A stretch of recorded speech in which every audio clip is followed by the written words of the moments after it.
Šodien esam ciemos pie mūsu draugiem, kuriem pieder daudzi traktori. Wow, paskatieties, cik šim traktoram ir milzīgas riepas!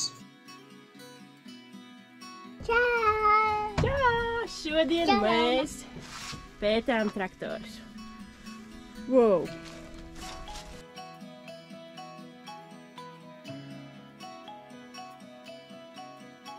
Ar traktoru palīdzību var pārvadāt dažādas ļoti smagas lietas.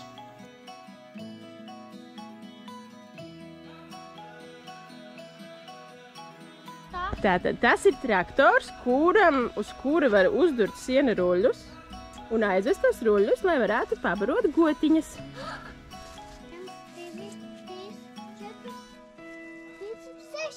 6 siena ruļļi!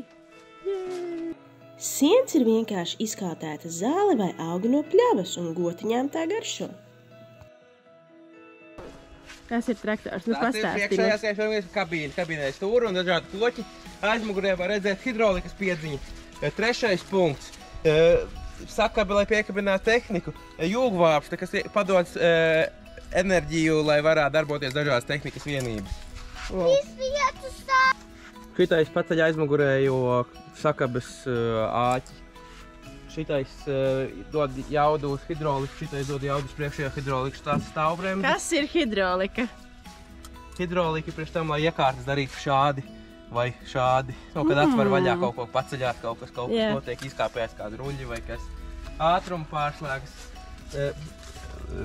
pātrātais, pazinātais lops. 18 ātrumu viņam ir. Wow! Bremzes, kāds ir ātrākais ātrums? Ātrums nav svarīgi traktoram. Viņam pat nav spidometrs, jo tas nav aktuāli. Jebkurš traktors būs stiprāks par mašīnu, jo viņa galvenais uzdevums ir nevis braukt ātri, bet gan palīdzēt dažādos lauksaimniecības darbos.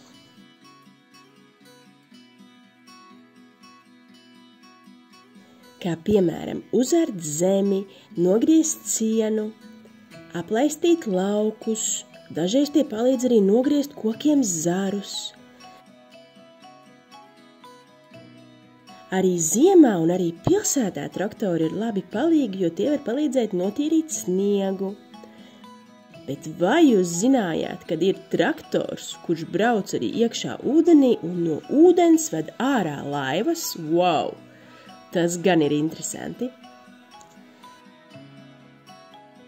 Bet pirms tika izgudroti traktori, cilvēkiem visi šie lauku darbi bija jāveic vai nu ar rokām, vai nu ar dažādu dzīvnieku palīdzību. Pirmo traktoru izgudroja 1798. gadā, un tas darbojās ar tvaika palīdzību.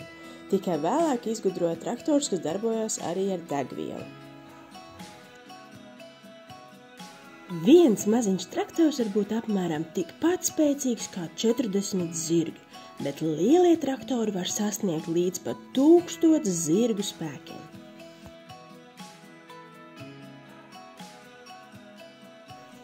Cerams, ka šodien uzzinājāt mazliet vairāk par traktoriem.